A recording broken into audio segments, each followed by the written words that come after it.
जयराम जी, एक बड़ी सवाल है कि आपके साथ हजारों लाखों लोग कहीं पे आंदोलन में उतर जाते थे, लेकिन आपने केंद्रीय कमेटी में जो व्यक्तियों का नाम लिखा है तो बहुत सारे लोगों का कहीं ना कहीं दिल टूटा है। देव जी, आप भी गजब करते हैं। वो आप वहाँ थे, सारा चीज लाइव चल रहा था, तो फिर मुद्दा क्या है? आप सुने हैं, फिर काहे ऐसा कर रहे हैं? उसी सवाल को रिपीट कर रहे हैं। जहाँ टाइगर की दहाड़ गूंजती है, देव बाबू आप भी जानते हैं कि थोड़ा सा शक बकी सबको लगता है। हम तो जो माननीय सुदीप कुमार सोनू जी, उनको लोगों ने विधायक सुना था, लेकिन वो बन गए हैं व्यापारी।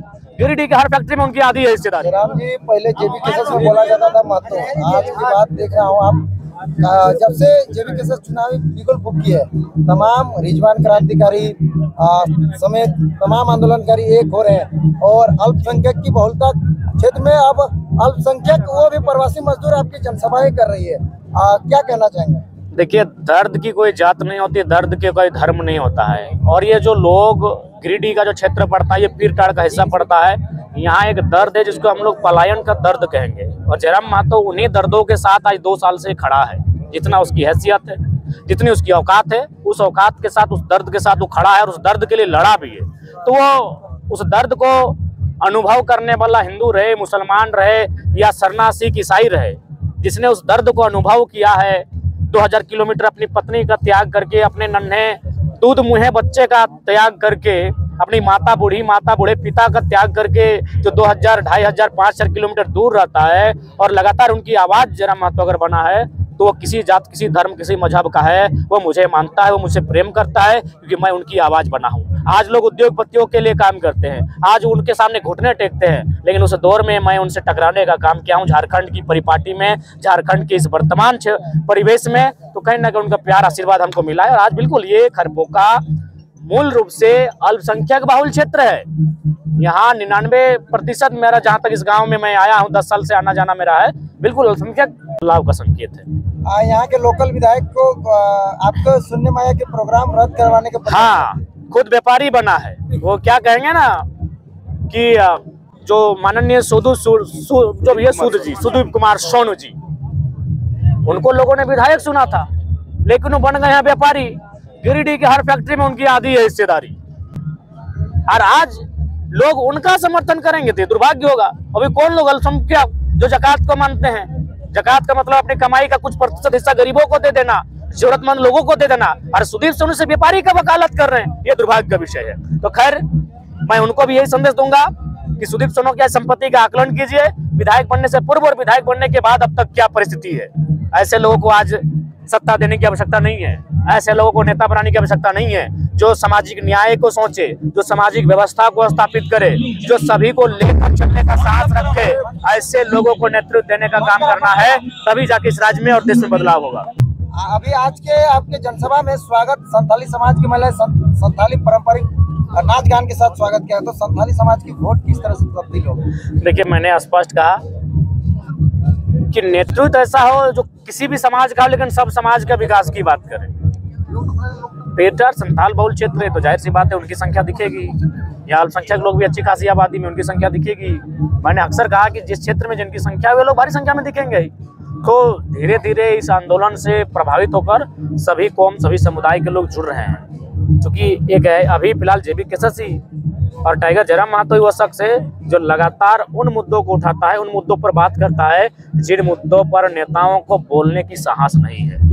जयराम जी, एक तरफ हसदेव जंगल बचाने के लिए हजारों आदिवासी रोड पर उतरे हैं, और दूसरी तरफ रामलल्ला का जो आ रहे हैं 22 तारीख को, उनका स्वागत के लिए हजारों लोग रोड पर उतरे हैं। तो दोनों को आप किस रूप में देख रहे हैं? देखिए, एक आस्था का विषय है और एक अस्तित्व का विषय है।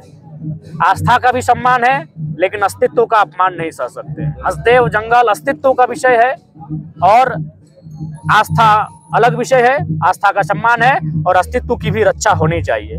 अतः केवल एक व्यक्ति के लिए, जिसे हम माननीय श्री 108 श्री अडानी कहेंगे, एक व्यक्ति के लिए आप पूरे हसदेव जंगल, जिसमें लाखों प्रकार के पेड़ पौधे, हजारों प्रकार के जीव जंतु और 10,000 से अधिक जो मूलवासी आदिवासी उस क्षेत्र में रहते हैं, उनको उजाड़ने का या साफ भाषा में कहा जाए उनका कत्लेआम करने का कार्य नहीं किया जाए।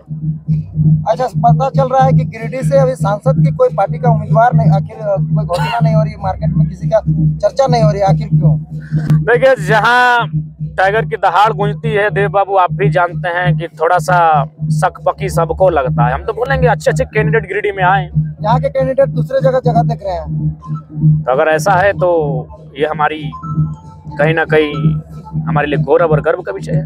जयराम जी, रिजवान क्रांतिकारी बहुत दिनों के बाद आपके साथ जुड़े हैं, बीच में गायब हो जाते हैं। अरे गायब नहीं होते हैं, अस्वस्थ हो जाते हैं, बीमार हो जाते हैं, बड़े भाई हैं, ठंडा लग जाता है। हाल फिलहाल कहाँ गए थे, बाहर गए थे, ठंडा लग गया था, तो ऊपर अविवाहित थे, सेवा सत्कार हो नहीं पाता है, तो इसलिए बीमार हो जाते हैं, ऐसा कुछ नहीं है। रांची पर किन मुद्दों पर बातचीत हुई, फिर एक साथ मिलकर इस मैदान में उतरे एक साथ? देव जी, आप भी गजब करते हैं, वो आप वहाँ थे, सारा चीज लाइव चल रहा था, तो फिर मुद्दा और क्या है, आप सुने हैं, फिर काहे ऐसा कर रहे हैं, उसी सवाल को रिपीट कर रहे हैं। गिरिडीह में खड़े हैं, पीरटांड़ में खड़े हैं, यहाँ के मुद्दों से पूछिए ना। पीरटांड़ की सबसे जनताओं को जैसे क्या आप दीजिएगा? अगर देखिए, गिरिडीह में लगभग 5000 के आसपास कंपनियां हैं, चाहे माइंस की बात करें या फिर अन्य फैक्ट्री छोटी मोटी उद्योगों की बात करें, तो वहाँ अगर आज के डेट में विधायक सांसद अपना चंदा लेना छोड़ दे तो 100 रोजगार सृजन होंगे, यानी लाखों केवल गिरिडीह की कंपनियों में और फैक्ट्रियों में रोजगार का सृजन होगा।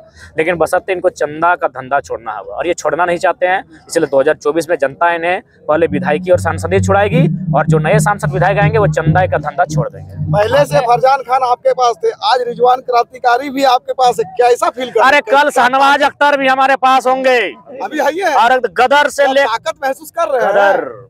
गदर झारखंड में 2024 में कैसा फील कर रहे हैं? ताकत इतना महसूस कर रहे हैं कि आप कहिए मत। अच्छा, आपने संगठन का विस्तार किया है, पद का बांटना भी शुरू किया है, आपने कैंडिडेट का घोषणा कब कीजिएगा? बाकी लोकसभा कैंडिडेट का घोषणा और 4-5 दिन में हो जाएगा, और आप लोग को बुला के करेंगे, सबके सामने करेंगे। अच्छा जयराम जी, एक बड़ी सवाल है कि आपके साथ हजारों लाखों लोग कहीं पे आंदोलन में उतर जाते थे, लेकिन आपने केंद्रीय कमेटी में जो व्यक्तियों का नाम लिखा है, तो बहुत सारे लोगों का कहीं ना कहीं दिल टूटा है, उनको क्या? नहीं जी, दिल को हम लोग उसमें पहले कोलगेट देंगे, फिर कुछ मस्ती देंगे, ऐसा जोड़ेंगे कि जीवन में नहीं टूटेगा, भ्रमित ना हो।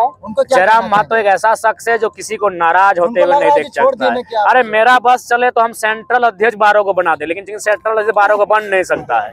बात समझिए, हम बहुत भावुक इंसान है, बहुत कोमल इंसान है, हम सबका ख्याल रखते हैं।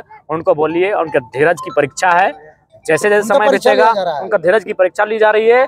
लिस्ट बन के तैयार है, प्रत्येक दूसरी, तीसरी, चौथी, 5वीं सब सूची जारी होगी, और हर एक शख्स जिसको आप देखना चाहते हैं वो हमारी केंद्रीय कमेटी, हमारी प्रमंडलीय कमेटी, हमारी प्रदेश कमेटी का हिस्सा होंगे, हमारी जिला कमेटी का हिस्सा होंगे, हमारी प्रखंड कमेटी का हिस्सा होंगे। हर एक शख्स वहाँ आपको दिखेगा।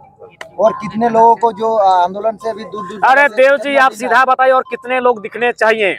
बताइए, आप बताइए कितने लोग और दिखने चाहिए? जितने लोग शुरू से अभी तक हैं सारे लोग दिखेंगे। आप किन्हीं का नाम बताइए। जैसे सूर्य सिंह बेसरा, गीता, देखिए सूर्य सिंह बेसरा वो अभिभावक है, वो कोच है, समझिए चीजों को।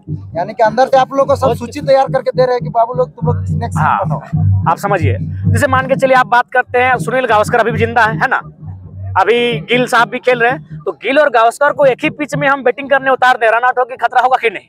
तो सर समझिए, पॉलिटिक्स में वही होता है, उनकी उम्र का, आयु का सम्मान है, वो हमारे गुरु हैं, हमारे आदर्श हैं, लेकिन जो क्रीज मार उतरेंगे वो नौजवान होंगे। अच्छा, जो टैग लग रहा था आदिवासियों का, मतलब इसमें आदिवासी शामिल नहीं है, तो क्या वो टैग अब फुलफिल हो चुका है? देखिए, टैग शुरू से ही फुलफिल था। मीडिया वाले हमको लगता है रिजवान दा 1001 बार ये सवाल कर चुके हैं, और हम उतने बार जवाब दे चुके हैं कि मैथन में जिस परिवार को इंसाफ मिला वो आदिवासी परिवार था, रामगढ़ में जिस परिवार को इंसाफ मिला वो आदिवासी परिवार था, मांडू में जिस परिवार को इंसाफ मिला वो आदिवासी परिवार था, कोल्हान में जिस परिवार को इंसाफ मिला वो आदिवासी परिवार था। तो ऐसे अनगिनत किस्से हैं जेबी केसेस और जयराम महतो के नेतृत्व में जो आदिवासी परिवार को लाभ मिला है, हक अधिकार मिला है। गोविंदपुर में जो इंसाफ मिला वो अल्पसंख्यक परिवार का था, चंदन क्यारी में जिसको इंसाफ मिला वो अल्पसंख्यक परिवार था, गोमिया में जो परिवार को इंसाफ मिला वो यदुवंशी समाज का था, जो चंदन क्यारी में इंसाफ मिला वो स्वर्ण समाज के लोग थे जनाब, जो भोली में इंसाफ मिला वो अनुसूचित जाति वर्ग से आने वाले लोग थे, जो गोविंदपुर में इंसाफ मिला वो मंडल समाज के व्यक्ति थे। जयराम जी लगभग कितने करोड़ मुआवजा दिए होंगे अभी तक?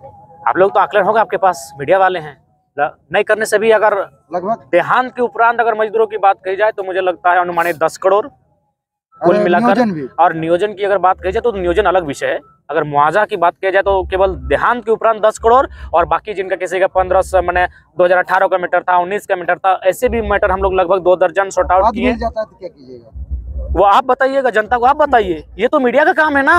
आज देखिए मोदी का कैसा मीडिया लोग महिमा मंडन करता है, बेरोजगारी है फिर भी महिमा मंडन करता है, जो गरीब और गरीब हो रहे हैं, जंगल उजड़ रहा है, अडानी के नाम पे जमीनों को कैप्चर कर रहे हैं, फिर भी महिमा मंडन हो रहा है। तो आप इस चीज को झारखंड में दिखाइए कि एक साधारण सा लड़का जो कहीं कुछ का नहीं है, वो मुखिया नहीं है, वो आज 10 करोड़ का मुआवजा मामूली राशि नहीं होता है, वहां तक अगर पहुंचाया है। तो अगर उस टीम को, उस संगठन को 1-2 पद मिल जाए, अगर राज्य की सत्ता में अब एक स्थान मिल जाए, तो क्या बदलाव हो सकता है, ये आप लोग भी कभी चर्चा कीजिए। अच्छा, राम मंदिर का इम्पैक्ट झारखंड में दिखेगा क्या लोकसभा चुनाव में? देखिए, धर्म अलग विषय है, राजनीति अलग विषय है। धर्म और राजनीति को हम एक नहीं करना चाहेंगे। धर्म, भारत देश में मान्यता अगर प्राप्त कही तो 10 धर्मों को मान्यता प्राप्त है। हमारे संविधान के जो धर्म कोड होता है, 11वां सरना के लिए लड़ाई चल रही है।